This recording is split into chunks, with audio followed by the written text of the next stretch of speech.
किसी चीज को रिवर्ट करने की शक्ति है, वापस भेजने की शक्ति है। ठीक है, देखिए आप, प्रतिरोध यानी प्रतिरोध की शक्ति पाई जाती है। प्रतिरोध शक्ति होने के कारण अंतरिक्ष से पृथ्वी की ओर आने वाली उल्का आदि आकाशीय पिंड, यानी जो उल्काएं जो आती हैं ना, उन उल्काओं को, यानी जो अंतरिक्ष से पृथ्वी की ओर आ रही हैं, वो जो आकाशीय पिंड होते हैं, उल्काएं क्या होती हैं? आकाशीय पिंड होते हैं। ठीक है ना, आकाशीय पिंड होती हैं, धरातल पर प्रहार करने से पहले ही नष्ट हो जाती हैं। क्यों? क्योंकि धरातल में कौन सी शक्ति पाई जाती है, सॉरी, वायुमंडल में कौन सी शक्ति पाई जाती है? वायुमंडल में प्रतिरोधात्मक शक्ति पाई जाती है, प्रतिरोध करने की शक्ति पाई जाती है। और उसी प्रतिरोधात्मक शक्ति के कारण से क्या हो रहा है? उसी प्रतिरोधात्मक शक्ति के कारण ही जो उल्का पिंड, जो आकाशीय उल्का पिंड हैं, मैं उनकी आपसे बात कर रहा हूं, वही आकाशीय उल्का पिंडों को, अर्थात वो जो आकाशीय उल्का पिंड हैं, वह आकाशीय उल्का पिंडों को हमारे वायुमंडल की प्रतिरोधात्मक शक्ति के कारण से उनको पृथ्वी के धरातल पर आने से पहले ही उनको क्या कर दिया जाता है? उनको नष्ट कर दिया जाता है, उनको खत्म कर दिया जाता है, उनको खत्म कर दिया जाता है। मुख्य रूप से हम बात करें आपसे, तो इस वायुमंडल में जो शक्ति पाई जाती है, इस वायुमंडल में जो शक्ति होती है, वो कौन सी शक्ति होती है? प्रतिरोध करने की शक्ति, यानी किसी के साथ उसको रोकने की शक्ति पाई जाती है। उसी रोकने की शक्ति के कारण से ही अंतरिक्ष से जो आकाशीय पिंड आते हैं, उन आकाशीय पिंडों की यदि हम बात करें, तो वह जो आकाशीय पिंड होते हैं, वो किसके रूप में होते हैं? वह आकाशीय पिंड उल्का के रूप में होते हैं। किसके रूप में होते हैं? वह आकाशीय पिंड, वह आकाशीय पिंड उल्का के रूप में होते हैं। तो उनको रोकने का जो कार्य किया जाता है, वह हमारे एटमॉस्फेयर के द्वारा किया जाता है। तो ये भी एक इसका महत्व में शामिल होता है। किसके महत्व में? वायुमंडल के महत्व में ये क्या होता है? शामिल होता है। वायुमंडल अगला फैक्ट है, अगला फैक्ट है हमारे पास में,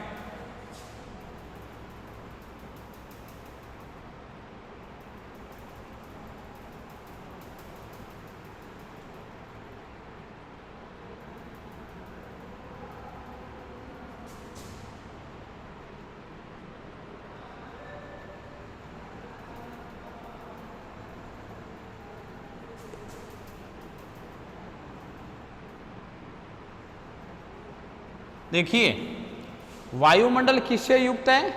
वायुमंडल जलवाष्प से युक्त है। किससे युक्त है? वायुमंडल जलवाष्प से युक्त होने के कारण पृथ्वी का वायुमंडल विभिन्न प्रकार की युक्त होने के कारण पृथ्वी का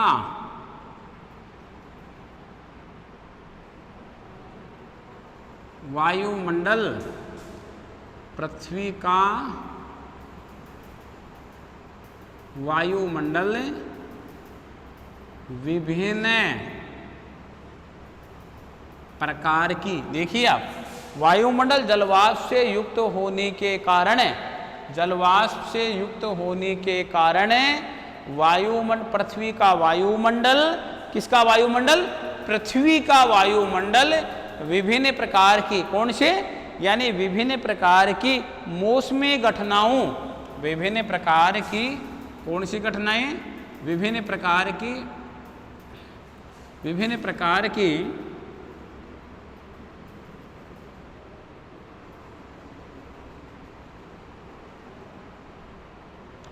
विभिन्न प्रकार की मौसमें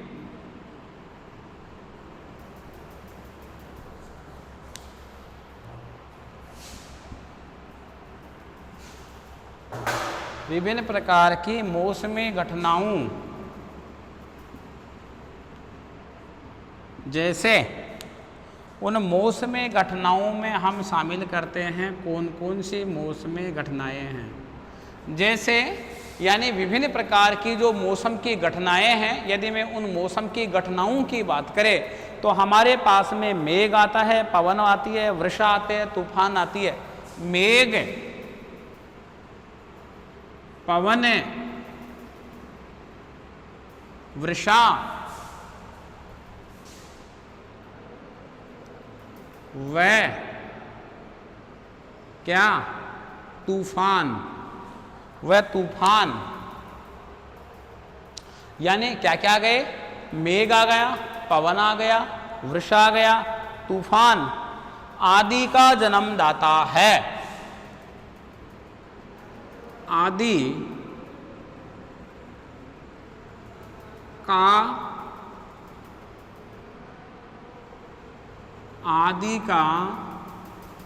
आदि का जन्मदाता है।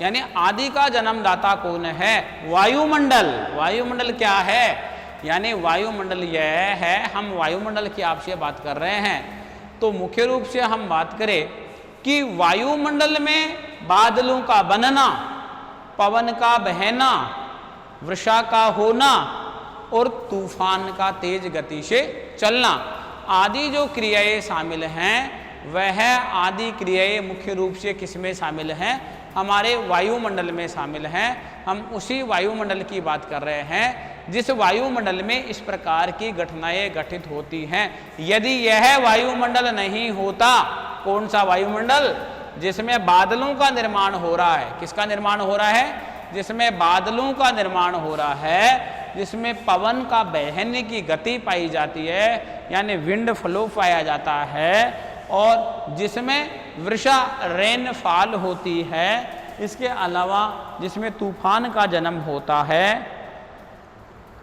हम मुख्य रूप से बात करते हैं। तो इस प्रकार की जो घटनाएं घटित हो रही हैं, यदि बादल नहीं होंगे, यदि बादल नहीं होंगे तो वर्षा नहीं होगी। यदि वर्षा नहीं होगी तो यहाँ पर जो हमारे पास में जीवधारी हैं और वनस्पति जगत है, उस वनस्पति जगत के लिए और जीवधारियों के लिए पानी का संकट उत्पन्न हो जाएगा। यदि पवन नहीं चलेगी, विंड सर्कुलेशन में इम्बैलेंस हो जाएगा या किसी प्रकार का प्रभाव पड़ेगा, तो ये भी श्वसन क्रिया संबंधी जो ब्रीदिंग संबंधी प्रोसेस हो रहा है, उसके लिए बहुत मुश्किल हो जाएगा और पौधे अपने भोजन नहीं बना पाएंगे। अर्थात मैं बात करूं वर्षा की बात हो गई, मेघ की बात हो गई। यदि अपने पास में बादल नहीं बनेंगे, मुख्य रूप से अपन बात करें, यदि अपने पास में बादल नहीं बनेंगे तो बादल नहीं बनेंगे तो वर्षा नहीं होगी, और यदि अपने पास में वर्षा नहीं होगी तो फिर क्या, तूफान, जो तूफान होते हैं, जो विभिन्न प्रकार के तड़ित झंझा होते हैं, यानी जैसे मैं बात करूं चक्रवात की, प्रति चक्रवात यानी साइक्लोन की और एंटी साइक्लोन की, इस प्रकार के। तो कुल मिला के मैं निष्कर्ष तौर पर आपसे ये कह सकता हूं कि वायुमंडल जलवाष्प से युक्त होने के कारण पृथ्वी का वायुमंडल विभिन्न प्रकार की मौसमी घटनाएं, यदि वायुमंडल में जलवाष्प पाया जाएगा तो इस प्रकार की घटनाएं घटित होंगी, तो ही वायुमंडल में क्या पाया जाएगा, जलवाष्प पाया जाएगा, वरना वायुमंडल में जलवाष्प नहीं पाया जाएगा। जब वायुमंडल में जलवाष्प नहीं पाया जाएगा, वर्षा नहीं होगी, संघनन की क्रिया नहीं होगी, और जब पानी ही नहीं होगा तो वाष्पीकरण कहाँ से होगा। इस प्रकार की जब गतिविधियां नहीं होंगी तो कब नहीं होंगी, जब वायुमंडल नहीं होता। अर्थात क्या महत्व नहीं है वायुमंडल का, हाँ हम कह सकते हैं कि वायुमंडल का हमारे लिए क्या है, वायुमंडल का हमारे लिए क्या है, महत्व है। अर्थात हम ये कह सकते हैं कि जितने भी हम फैक्ट निकाल के आपके सामने लेके आ रहे हैं, तो ये फैक्ट यही सिद्ध कर रहे हैं कि किसी न किसी प्रकार से वायुमंडल प्राणियों के लिए और पादपों के लिए अति महत्वपूर्ण क्या हो रहा है, साबित हो रहा है। देखिए अगला फैक्ट है, अगला फैक्ट की यदि हम बात कर रहे हैं आपसे, तो अगला फैक्ट है यानी वायुमंडल, यदि पृथ्वी वायुमंडल नहीं, यदि पृथ्वी वायुमंडल से रहित होती तो पृथ्वी पर विभिन्न प्रकार के जीवों का दृष्टिगोचर नहीं पाया जाता। यदि वायुमंडल से रहित होने पर पृथ्वी ग्रह पर भी जीवन संभव नहीं होता। अर्थात क्या, यानी वायुमंडल से रहित होने पर भी पृथ्वी ग्रह पर, देखिए आप,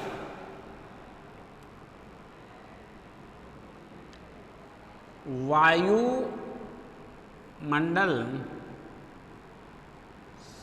से रहित होने पर पृथ्वी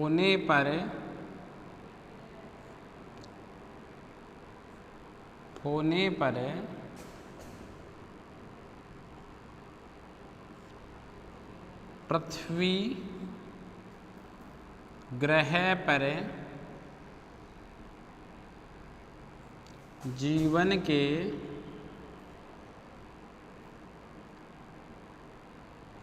चिन्ह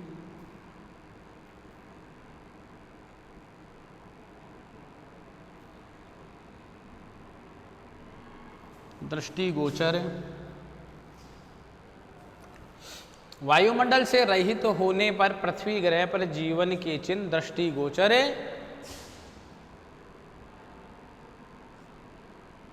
नहीं होते। अर्थात मैं आपसे मुख्य रूप से बात करूं कि वायुमंडल से रहित होने पर पृथ्वी ग्रह पर जीवन के चिन्ह दृष्टिगोचर नहीं होते। यानी वायुमंडल से रहित कौन होती? पृथ्वी ग्रह होती। यदि पृथ्वी ग्रह वायुमंडल से रहित होता, यदि पृथ्वी ग्रह पर क्या नहीं पाया जाता? वायुमंडल नहीं पाया जाता। मैं आपसे बात करूं, यदि पृथ्वी ग्रह पर क्या नहीं पाया जाता? यदि पृथ्वी ग्रह पर वायुमंडल नहीं पाया जाता, यदि पृथ्वी ग्रह पर वायुमंडल नहीं पाया जाता, तो इसका मतलब किसके चिन्ह नहीं दिखाई देते हमारे को जीवन के जो चिन्ह हैं वह जीवन के चिन्ह। इसका मतलब यहां जन्म होता ही नहीं, वायुमंडल नहीं होता। चिन्ह का मतलब हो गया यानी जो मार्क हैं, यानी मैं उनकी बात कर रहा हूं। यानी हमारे यहाँ इस पृथ्वी पर लैंडमार्क होते ही नहीं, हमारे चिन्ह होते ही नहीं। क्यों? क्योंकि हम कल्पना कब कर रहे हैं? हम तो जीव की उत्पत्ति की कल्पना तब कर रहे हैं जब यहाँ पर क्या पाया जा रहा है? यहाँ पर वायुमंडल पाया जा रहा है। यदि यहाँ पर वायुमंडल नहीं पाया जाता, इस स्थान पर वायुमंडल नहीं पाया जाता, तो वायुमंडल नहीं पाए जाने की स्थिति में यहाँ पर लाइफ का कोई मार्क नहीं दिखाई देता, जीवन का कोई चिन्ह नहीं दिखाई देता। जब जीवन का चिन्ह नहीं दिखाई देता, यहां पर जीवन नहीं दिखाई देता, तो क्या आज हमारा अस्तित्व होता इस पृथ्वी पर? इस पृथ्वी पर हमारा अस्तित्व नहीं होता। क्यों? क्योंकि हमारा अस्तित्व तब है तब यहाँ पर अब यहाँ पर क्या उपस्थित है? यहाँ पर एटमॉस्फेयर हमारे उपलब्ध है, तभी हमारा यहाँ पर जीवन क्या हो पाया है? हमारा जीवन इस पृथ्वी पर क्या हो पाया है? संभव हो पाया है। तो इसी को हम आगे बढ़ाते हुए, इसी बिंदु को यदि हम आगे बढ़ाए और आगे बढ़ाते हुए हम किसकी बात कर ले? हम आपसे थोड़ा सा बात कर लेते हैं मौसम की। कि साहब मौसम भी किसको कहते हैं, क्या मौसम होता है? यदि मैं आपसे मौसम की बात करूं, किसकी बात करूं? यदि मैं आपसे मौसम की बात करूं, मौसम के बारे में यदि अपन किसी चीज़ के बारे में बात करते हैं कि मौसम होता क्या है, मौसम के बारे की यदि अपन जानकारी उपलब्ध करवाना चाहे तो मौसम के बारे में हम जानकारी है वायुमंडल।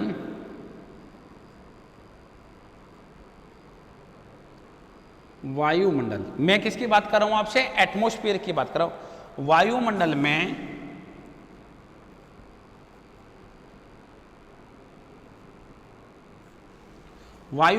क्या? वायुमंडल में उत्पन्न होने वाली, वायुमंडल में उत्पन्न होने वाली, बोलो, पवन की तरंगे। यानी वायुमंडल में उत्पन्न होने वाली क्या? वायुमंडल में उत्पन्न होने वाली पवन की तरंगे, पवन प्रवाह तथा अन्य वायुमंडलीय क्रियाएं। तरंगे वायु प्रवाह तथा अन्य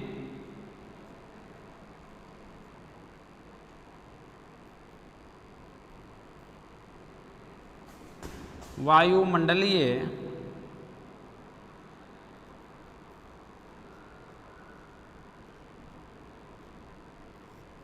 देखिए वायुमंडल में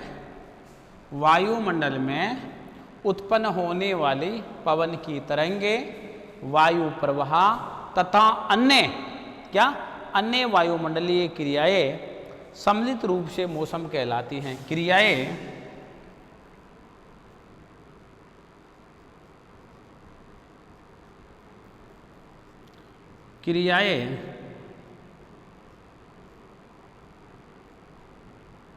सम्मिलित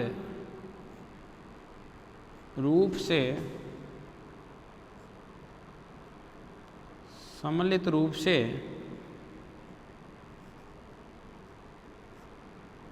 मौसम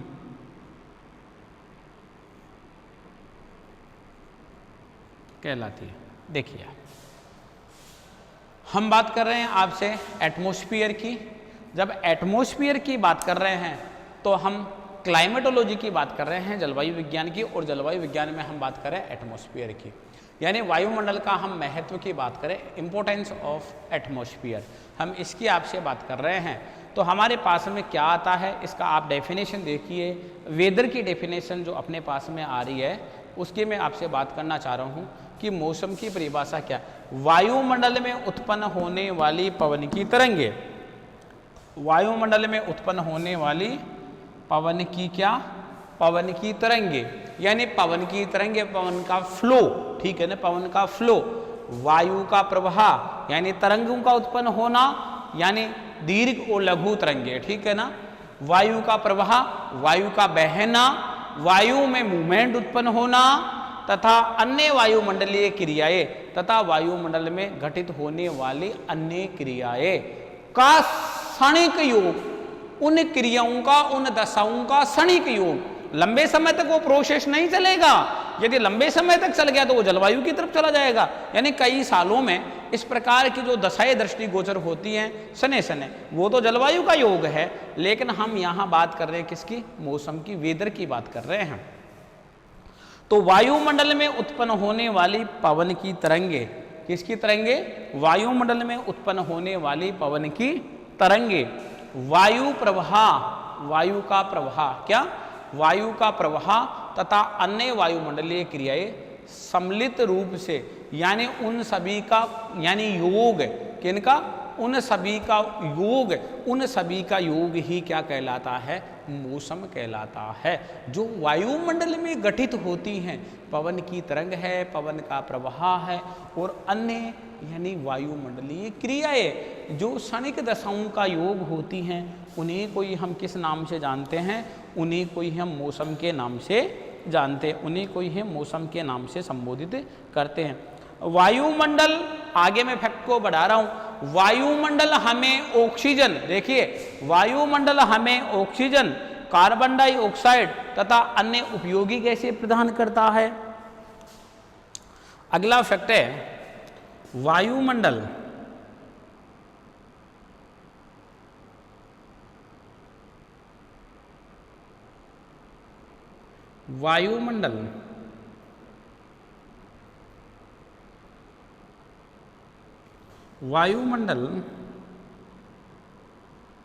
हमें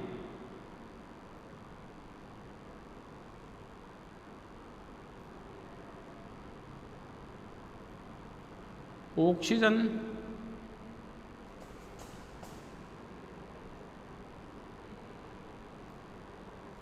कार्बन डाइऑक्साइड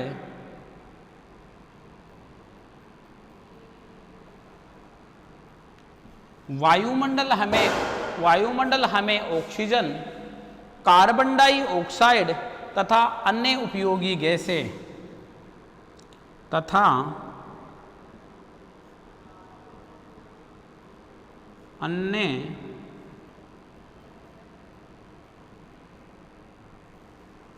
उपयोगी गैसें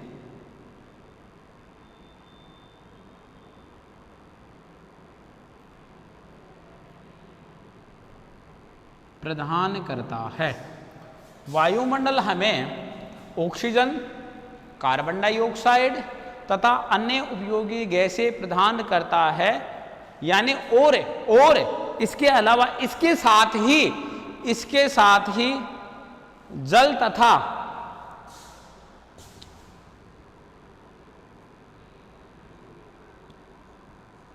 और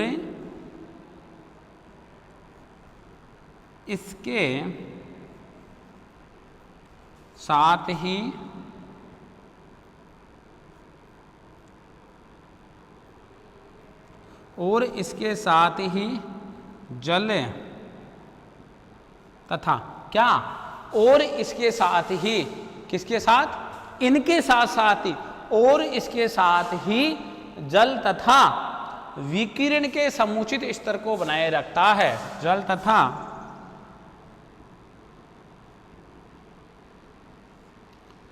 विकिरण के समुचित स्तर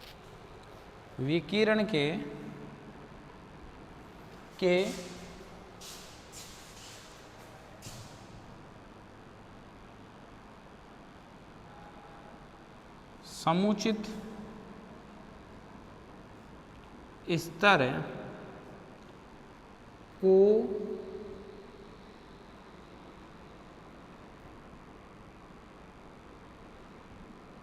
बनाए रखता है। वायुमंडल हमें ऑक्सीजन, कार्बन डाइऑक्साइड तथा अन्य उपयोगी गैसें प्रदान करता है। यानी वायुमंडल है तभी हमारे को ये गैसें प्राप्त हो रही हैं। यदि वायुमंडल नहीं होता तो हमारे को यह गैसें प्राप्त नहीं होती। यदि वायुमंडल है तभी तो हम इन गैसों को क्या कर रहे हैं, प्राप्त कर रहे हैं, हमारे को उपलब्ध हो रही हैं, वायुमंडल के द्वारा ये प्रोवाइड की जा रही है हमारे को, ठीक है ना। और इसके साथ ही जल तथा विकिरण के समुचित स्तर को बनाए रखता है। जल का स्तर, जलवाष्प के माध्यम से जल का स्तर, वर्षा का होना, बादलों का बनना, अभी देखो हमने यही तो पढ़ा है, ये रहा। इस फैक्ट को आप देखिए। तथा विकिरण का जो हमारे पास में विकिरण आती हैं, उन विकिरणों का जो समुचित स्तर है, उस समुचित स्तर को बनाए रखने का कार्य किया जाता है। देखिए, इंपॉर्टेंस ऑफ एटमॉस्फेयर, हम किसकी बात कर रहे हैं, इंपॉर्टेंस ऑफ, हम एटमॉस्फेयर की बात कर रहे हैं। धरातल पर सभी प्रकार के जीवों का अस्तित्व वायुमंडल के कारण ही संभव है।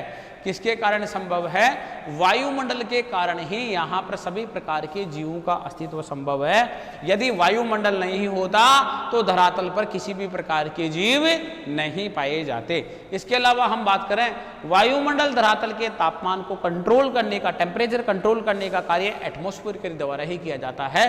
यदि ये एटमॉस्फेयर नहीं होता, यदि ये आपका वायुमंडल नहीं होता तो दिन के समय यानी पृथ्वी पर तापमान 100 डिग्री सेंटीग्रेड के ऊपर चला जाता और रात को पार्थिव विकिरणों के कारण से निकलने वाली तरंगों के कारण से लगभग -100 डिग्री सेंटीग्रेड के आसपास यहाँ का क्या रहता, टेम्परेचर रहता।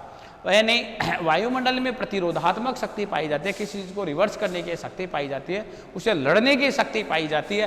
अर्थात जो उल्काएं, जो आकाशीय पिंड हैं, उन आकाशीय पिंडों को इसी वायुमंडल हमारी पृथ्वी पर पहुंचने से पहले ही उनको क्या कर देता है, नष्ट कर देता है। उसका बहुत सूक्ष्म भाग, हमारी कोई विशाल उल्कापिंड है तो उसका कोई सूक्ष्म भाग ही पृथ्वी तक पहुंच पाता है। तो किसका काम करता है, प्रतिरोधात्मक शक्ति का कार्य भी किसके द्वारा किया जाता है, प्रतिरोधात्मक शक्ति का कार्य भी वायुमंडल के द्वारा किया जाता है। अर्थात वायुमंडल किससे युक्त है, वायुमंडल जलवाष्प से युक्त है। किससे युक्त है, वायुमंडल जलवाष्प से युक्त है। तो वायुमंडल जलवाष्प से युक्त होने के कारण से इसी वायुमंडल में विभिन्न प्रकार की क्या होती हैं, इसी वायुमंडल में विभिन्न प्रकार की मौसमी घटनाएं घटित होती हैं। और मौसमी घटनाएं कौन सी, जैसे वर्षा है, जैसे पवन है, जैसे मेघ है, जैसे तूफान अर्थात तड़ित झंझा है, आदि इस प्रकार की घटनाएं घटित होती हैं। जब आदि इस प्रकार की घटनाएं घटित होती हैं अर्थात विभिन्न प्रकार की घटनाएं घटित होती है, तो उनको जन्म देने का जो कार्य किया जाता है वह कार्य किसके द्वारा किया जाता है? वह कार्य वायुमंडल के द्वारा ही किया जाता है। आगे हम बात करते हैं कि वायुमंडल से रहित होने पर पृथ्वी, यानी वायुमंडल से रहित होने पर पृथ्वी ग्रह पर जीवन के चिन्ह दृष्टिगोचर नहीं होते। यदि यह हमारी पृथ्वी वायुमंडल से रहित होती, यहाँ पर वायुमंडल नहीं पाया जाता, तो यहाँ पर किसी भी प्रकार के जीवन के चिन्ह हमारे को जीवन यहाँ पर दृष्टिगोचर नहीं होता। तो वायुमंडल का मानव के महत्व के लिए और पादपों के महत्व के लिए अति आवश्यक एक फैक्टर के रूप में, कारक के रूप में है। वायुमंडल में उत्पन्न होने वाली पवन की तरंगे, यानी वायुमंडल में उत्पन्न होने वाली किसकी तरंगे? वायुमंडल में उत्पन्न होने वाली पवन की तरंगे। मैं आपसे बात कर रहा हूँ किसके बारे में? मैं आपसे बात कर रहा हूँ मौसम के बारे में। किसके बारे में? मैं आपसे बात कर रहा हूँ मौसम के बारे में। अर्थात जो मौसम के बारे में हम पढ़ रहे हैं, जो हम वेदर के बारे में पढ़ने जा रहे हैं, तो हमने मौसम के बारे में क्या पढ़ा? हमने मौसम के बारे में यह पढ़ा कि वायुमंडल में उत्पन्न होने वाली पवन की तरंगे, पवन की तरंगे, वायु का प्रवाह, एयर फ्लो, बहने का फ्लो, ठीक है ना, गति तथा अन्य वायुमंडलीय क्रियाएं सम्मिलित रूप से क्या कहलाती हैं? मौसम कहलाती हैं। अर्थात वायुमंडल में हमें ऑक्सीजन, कार्बन डाइऑक्साइड तथा अन्य उपयोगी गैसें, यानी वायुमंडल हमें ऑक्सीजन, कार्बन डाइऑक्साइड तथा अन्य उपयोगी गैसें प्रदान करता है। ये सारी जो चीज़ें हमारे को प्राप्त हो रही हैं गैसों से संबंधित, इसी के साथ ही जल तथा विकिरण के स्तर को भी समुचित बनाए रखने का कार्य किसके द्वारा किया जाता है? वायुमंडल के द्वारा ही किया जाता है। अभी जो हमने ये जानकारी प्राप्त की, ये था महत्व।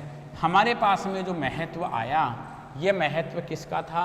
ये महत्व था हमारे पास में वायुमंडल का महत्व। अब हम जो आगे बात करेंगे वो हम बात करेंगे कंपोजिशन की। किसकी बात कर रहे हैं? अब जो हमारा जो आगे का जो अभी टॉपिक आएगा वो हम बात करेंगे कंपोजिशन ऑफ द एटमॉस्फेयर, यानी वायुमंडल के हम संगठन की बात करेंगे। हम वायुमंडल के संगठन की बात करेंगे।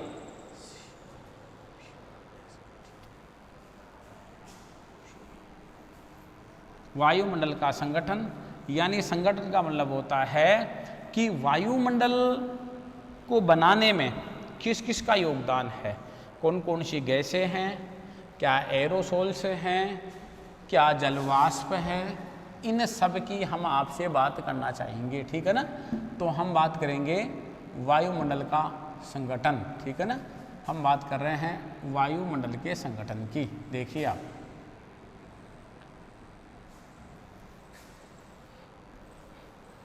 आगे हम टॉपिक को बढ़ा रहे हैं।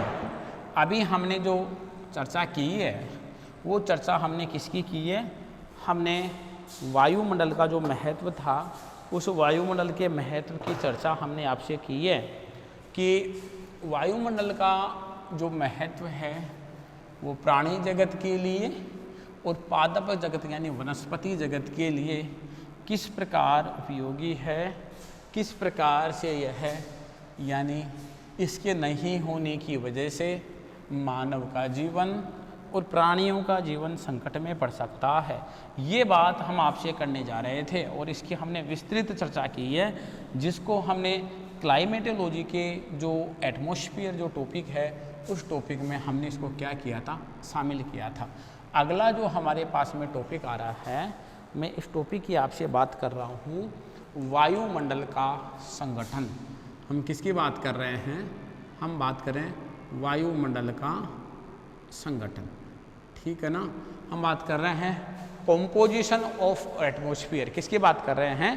Composition of the atmosphere. देखिए आप,